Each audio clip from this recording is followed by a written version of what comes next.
Okay, so there's a lot going on in the world today. We have the NBA Finals matchup set.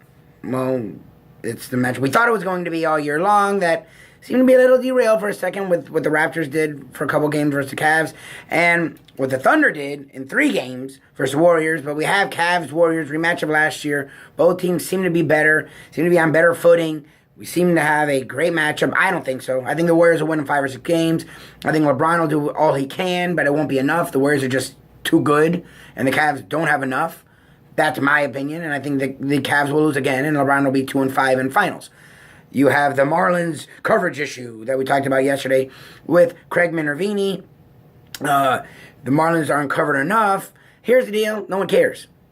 I'm sorry, they haven't won consistently. When they have won the year after, they didn't win. And their management, their executives have been pieces of work. They have treated us badly as a community. They have not cared about us as a fan base.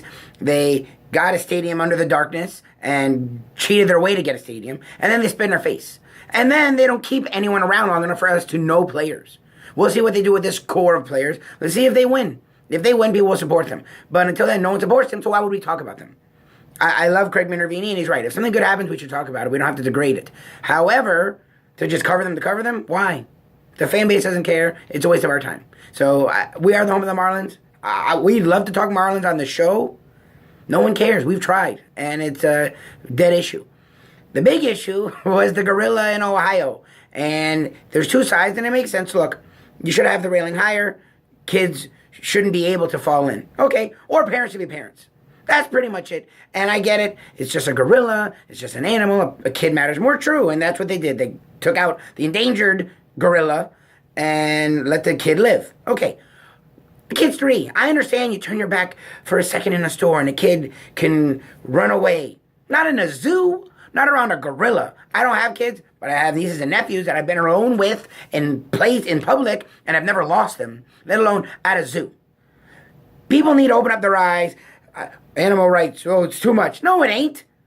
Why would you let a child alone near a gorilla? This seems so stupid that people are actually debating this. This isn't a debate. It's pretty simple, okay? It's a friggin' gorilla.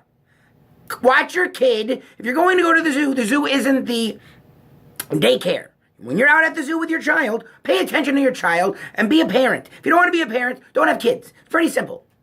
This is the Lube Tube.